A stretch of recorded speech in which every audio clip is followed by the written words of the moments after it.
नमस्कार विद्यार्थी मित्रांनो, आपल्या कपिल के ऑफिशियल या यूट्यूब चॅनलमध्ये तुमचं सगळ्यांचं स्वागत आहे. जे विद्यार्थी टीईटी परीक्षेचा जो अभ्यास करत आहेत त्या विद्यार्थ्यांसाठी आपण बालमानसशास्त्र आणि अध्यापनशास्त्र या विषयाची एक सिरीज सुरू केली आहे, ज्यामध्ये रोज आपण बालमानसशास्त्र आणि अध्यापनशास्त्र या विषयाचे प्रिव्हियस इयर क्वेश्चन म्हणजे मागील वर्षी आलेले रोज 10 प्रश्न या ठिकाणी आपण आपल्या सिरीजमध्ये सुरू केलेले आहेत. जर तुम्ही आमच्या चॅनलला जॉईन नसाल तर आमच्या चॅनलला लवकरात लवकर सबस्क्राईब करा, ज्याच्यामुळे तुम्ही पुढील येणारे जे सगळे व्हिडिओ आहेत तुम्हाला तुमच्या यूट्यूबला पाहायला मिळते. बघा, या ठिकाणी आपण आज बालमानसशास्त्र आणि अध्यापनशास्त्र याची समोरची सिरीज भाग 2 बघणार आहोत. या ठिकाणी बघा, क्वेश्चन क्रमांक 71. खाली दिलेल्या विधानापैकी अग्रज संघटक प्रतिमानाविषयी कोणती विधाने योग्य आहेत? बघा, या ठिकाणी ऑप्शन 1 अग्रज संघटक प्रतिमानास व्याख्यान अध्यापन प्रतिमान असेही म्हणतात. ब एखाद्या मुद्द्याचे विवेचन करून तो स्पष्ट करता येतो आणि अग्रज संघटक सादर केल्यानंतर हेतू स्पष्ट केला जातो. ड जुन्या माहितीचा अनावश्यक भाग वगळला जातो. बघा, या ठिकाणी ऑप्शन 1 बघा, अग्रज संघटक प्रतिमानास व्याख्यान अध्यापन प्रतिमान असेही म्हणतात. हे वाक्य अतिशय बरोबर आहे. त्यानंतर एखाद्या मुद्द्याचे विवेचन करून तो स्पष्ट करता येतो. म्हणजे आता व्याख्यान अध्यापन प्रतिमान असल्यामुळे एखाद्या मुद्द्याचे विवेचन स्पष्ट करता येते, हे वाक्य सुद्धा बरोबर आहे. तिसरं बघा की अग्रज संघटक सादर केल्यानंतर हेतू स्पष्ट केला जातो. आता व्याख्यान अध्यापन प्रतिमानामध्ये हेतू अगोदरच स्पष्ट करत असल्यामुळे हे विधान चूक आहे आणि जुन्या माहितीचा अनावश्यक भाग वगळला जातो, हे सुद्धा वाक्य चूक आहे. त्याच्यामुळे आपलं योग्य उत्तर राहणार आहे अ आणि ब. त्यानंतर दुसरं बघा, क्वेश्चन क्रमांक 72. कोणत्या शास्त्रज्ञाने अध्ययन संक्रमण हे केवळ विषयाच्या सारखेपणावर अवलंबून नसून तत्वे शोधून सामान्यीकरण करणे यावरही अवलंबून आहे, या मुद्द्यावर भर दिला? बघा, आता व्याख्या जर तुम्ही व्यवस्थित जर बघितली तर बघा, अध्ययन संक्रमण हे केवळ विषयाच्या सारखेपणावर अवलंबून असून तत्वे शोधून सामान्यीकरण करणे यावर अवलंबून आहे. आता बघा, सामान्यीकरण उत्पत्ती कोणाची आहे? तर CH जडची. स्पष्ट दिसत आहे तुम्हाला, म्हणजेच आपलं उत्तर राहणार आहे CH जड. बघा, तुम्ही एका शब्दावरून तुम्ही तुमचं उत्तर शोधून काढू शकता. त्यानंतर 73 क्रमांकाचा क्वेश्चन बघा, चित्रकला हस्तकला या विषयांच्या अभ्यासात व्यवस्थितपणा टापटीपपणा सौंदर्य पाहणारे विद्यार्थी तो तास संपल्यानंतर सर्व वर्ग भर कचरा करीत निघून जातात. हे विधान अध्ययन संक्रमणाच्या कोणत्या उत्पत्तीशी संबंधित आहे?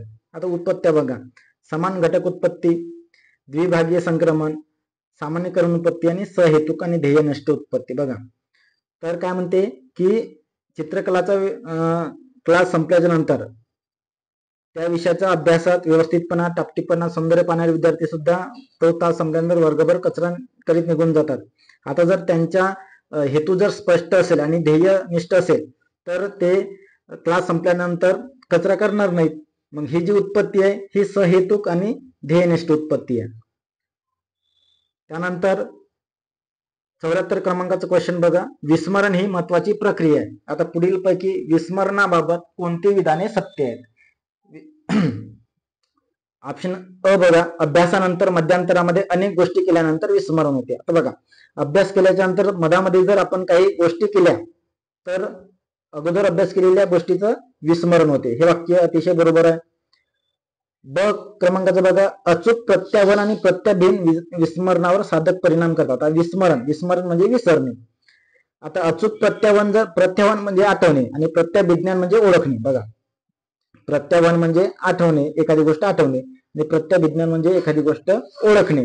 आता हे जर दोन गोष्टी चांगल्या असतील, साधक परिणाम करत असतील, तर ते कोणती गोष्ट असेल? स्मरण.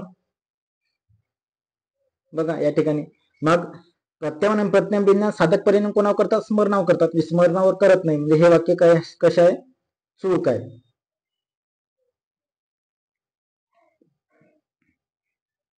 बघा, पहिलं वाक्य बरोबर होतं, दुसरं चूक. त्यानंतर तिसरं बघा, अभ्यासानंतर झोप घेतल्यास विस्मरण होते. आता बघा, अभ्यासाच्या नंतर आपला मेंदू काय होतो? थकतो. त्यानंतर आपण जर झोप घेतली शांतपणे तर केलेला अभ्यास चांगला आठवतो आपल्याला, म्हणजे हे वाक्य सुद्धा काय होते, चूक आहे. म्हणजे स्मरण चांगलं होते, अभ्यासानंतर झोप घेतल्यास स्मरण चांगलं होते, विस्मरण होत नाही, म्हणजे दिलेलं वाक्य चूक आहे. आता ड बघा, जाणीवपूर्वक दमन केल्यास विस्मरण होते. मग एखादी गोष्ट जर जाणीवपूर्वक दमन करणे म्हणजे नष्ट करण्याचा प्रयत्न करणे, तर ते काय, त्याच्यामुळे काय होणार आहे, विस्मरणच होणार आहे. म्हणजे हे वाक्य बरोबर आहे. म्हणजे आपले वाक्य बरोबर कोणते आहेत, अ आणि ड. बघा पर्याय क्रमांक 3 अ आणि ड हे बरोबर आहे. आता 75 क्रमांकाचं क्वेश्चन बघा, अध्यापनाचे यश अध्यापनात निर्माण केल्या जाणाऱ्या प्रेरणेच्या प्रमाणात असते. म्हणजेच अध्ययन हे प्रेरणेवर अवलंबून असते. या खालीलपैकी कोणत्या विधानावरून सिद्ध होते. बघा, अध्यापनाचे यश प्रेरणेच्या प्रमाणात असते. म्हणजे प्रेरणा ही शक्ती असून ती वर्तनाला दिशा देते. हे वाक्य अतिशय बरोबर आहे. बघा, प्रेरणा ही शक्ती आहे आणि ती काय करते, आपल्या वर्तनाला दिशा देते. म्हणजे प्रेरणेशिवाय आपलं वर्तन होत नाही. त्याच्यानंतर ब क्रमांकाचं बघा, प्रेरणेमध्ये सातत्य, दिग्दर्शन आणि विविधता, निवड, स्वस्थता असते. हे सुद्धा वाक्य बरोबर आहे. कोणत्याही प्रेरणेची पूर्तता एकाच मार्गाने होते. बघा, आता कोणत्याही प्रेरणेची पूर्तता एकाच मार्गाने होते हे विधान चूक आहे, कारण एकाच वेगवेगळे मार्ग असू शकतात. ड बघा, प्रेरणेमुळे शारीरिक आणि मानसिक समतोल साधला जातो. हे वाक्य बरोबर आहे. म्हणजे वाक्य कोणते बरोबर आपले, अ, ब आणि ड.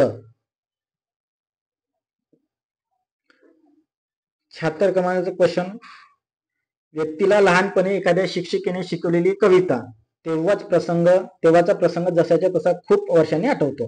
हे उदाहरण कोणत्या प्रकारच्या कल्पनेचे, पुनरुत्पादित, म्हणजे कल्पना आठवणे, जशाच्या तशा आठवणे, म्हणजेच पुनरुत्पादित कल्पना.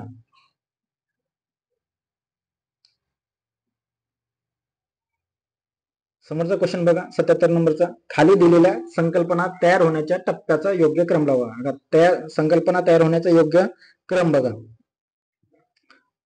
अ, वस्तू किंवा प्राण्यांचे प्रत्यक्ष ज्ञान होणे. ब, गुणवैशिष्ट्यांचे सामान्यीकरण करणे.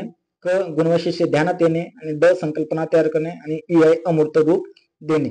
बघा, आता या ठिकाणी सर्वात पहिलं काही संकल्पना कशी तयार होते हे बघावं लागेल आपल्याला. संकल्पना प्रत्यक्षात तयार होण्यासाठी काहीतरी वस्तूचं ज्ञान होणे आवश्यक आहे. म्हणजेच वस्तू किंवा प्राण्यांचे प्रत्यक्ष ज्ञान हा पहिला टप्पा आहे. त्यानंतर त्याचे गुणवैशिष्ट्य ध्यानात येतात. त्यानंतर हा टप्पा 2, म्हणजे हा 1 क्रमांक, हा 2,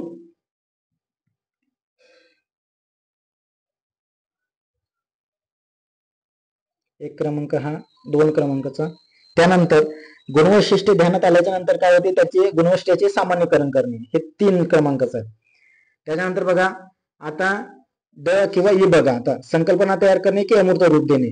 मग 4 नंबरला काय होईल की जे गुणवैशिष्ट्य सामान्यीकरण केल्याच्या नंतर त्याचं पहिलं अमूर्त रूप दिला जाईल आणि त्याच्यानंतर त्याची संकल्पना, शेवटी संकल्पना तयार होते. बघा, हे शेवटचा टप्पा आहे. संकल्पना तयार होणे हे शेवटचा टप्पा आहे. त्याच्यामुळे आपलं जे ऑप्शन आहे 2 नंबरचं अ, क, ब, ई आणि ड. 78 बघा, खालीलपैकी अध्ययन संक्रमणाबाबत कोणती विधाने सत्य आहेत. आता अध्ययन संक्रमण, मानसिक शक्तीचा विकास एकदा झाला की अध्ययन संक्रमण आपोआप घडून येते. बघा, एकदा का मानसिक शक्तीचा विकास झाला की अध्ययन संक्रमण आपोआप घडून येते. विधान स्पष्टपणे चूक आहे. अध्ययन प्रत्येक वेळेस वेगवेगळ्या पद्धतीचा जो संक्रमण आहे ते एकदा विकास झाले की पुढच्या जे आहेत संक्रमण ते आपोआप घडून येणार नाहीत. त्यानंतर ब बघा, एका क्रियेचा सराव केला तरी दुसरी क्रिया सोपी होत नाही. हे वाक्य बरोबर आहे. कारण बघा, आपण जर सायकल चालवण्याचा जरी सराव केला तर आपल्याला टायपिंगची क्रिया सोपी होईल अशातला बाब नाही. म्हणजेच हे काय वाक्य चूक आहे. क बघा, 2 परिस्थितीमध्ये साम्य जेवढे अधिक तेवढे अध्ययन संक्रमण अधिक होते. आता 2 परिस्थिती जर साम्य जेवढे अधिक तेवढे अध्ययन संक्रमण अधिक होते, म्हणजे चांगल्या पद्धतीत होते. आता याचं उदाहरण बघा, की आपण जर मराठीचा जर अभ्यास केला तर आपल्याला हिंदी विषयाच्या अभ्यासामध्ये त्याचा फायदा होतो. म्हणजे काय, अध्ययन संक्रमण अधिक होते, कारण मराठी आणि हिंदीमध्ये थोडाफार साम्य आहे. त्यानंतर ड बघा, अध्ययन संक्रमण होण्यासाठी कृती सहेतुक आणि ध्येयनिष्ठ असावी लागते. बघा, चांगलं जर अध्ययन संक्रमण होण्यासाठी जे तुमची कृती त्याला हेतू सहेतुक असली पाहिजे, म्हणजे हेतू स्पष्ट असला पाहिजे आणि ध्येयनिष्ठ असावी लागते. म्हणजे हे वाक्य बरोबर आहे. मग वाक्य कोणकोणती बरोबर आहेत बघा या ठिकाणी. ब, क आणि ड. त्यानंतर 79 नंबरचा क्वेश्चन बघा. खालीलपैकी व्याख्यान पद्धती संदर्भातील कोणते विधान असत्य आहे? व्याख्यान पद्धतीमध्ये अवधान केंद्रीकरण होते. बघा व्याख्यान पद्धतीमध्ये जर व्याख्यान लांबलचक असेल तर जे व्याख्यान ऐकणारे असतात विद्यार्थी त्यांचं अवधान म्हणजे लक्ष केंद्रीकरण होणार नाही. ठीक आहे, त्यांना ते रटाळवाणं किंवा बोरिंग होऊ शकतं. त्याच्यामुळे हे विधान चूक आहे. त्यानंतर कमी वेळात जास्त अध्यापन करता. व्याख्यान पद्धतीने कमी वेळात जास्त अध्यापन करता येते. हे वाक्य बरोबर आहे. त्यानंतर तत्वे, सिद्धांत आणि कठीण विषय मांडण्यासाठी उपयोग होतो. हे वाक्य सुद्धा बरोबर आहे. कारण व्याख्यान पद्धतीने कठीण विषय स्पष्टपणे सोप्या पद्धतीने सांगता येतात किंवा मांडता येतात. त्याच्यानंतर दुर्मिळ माहिती सुद्धा सहज देता येते. हे व्याख्यान पद्धतीचं वैशिष्ट्य आहे. मग आपले योग्य वाक्य विधान असत्य विधान ओळखायचं. मग असत्य कोणतं आहे? 1 नंबरचं असत्य आहे. अवधान केंद्रीकरण होते. हे विधान असत्य आहे. त्यानंतर 80 क्रमांकाचा क्वेश्चन बघा. खालीलपैकी कोणते अनुवंश संबंधीचे नियम आहेत? अनुवंशाचे नियम बघा. आता अनुवंशाचे नियम आपल्याला 3 नियम ते पाठच असले पाहिजे. पहिला नियम आहे साधर्म्याचा नियम, दुसरा वैविध्याचा नियम आणि तिसरा आहे परागतीचा नियम. हे 3 अनुवंश संबंधीचे नियम आहेत. हा जो चौथा आहे पुनरावृत्तीचा नियम, हा अध्ययनाचा बघा हा पुनरावृत्तीचा नियम हा अध्ययनाचा नियम आहे. त्यामुळे हा येणार नाही. मग आपले योग्य उत्तर आहेत अ, ब आणि ड. बघा अ, ब, ड. विद्यार्थी मित्रांनो, तुम्हाला हा व्हिडिओ कसा वाटला मला कमेंट्स करून नक्की कळवा. आणि तुम्हाला सुद्धा असे जर नवीन व्हिडिओ जर पाहिजे असेल तुम्ही आमच्या चॅनलला लवकरात लवकर सबस्क्राईब करा. धन्यवाद.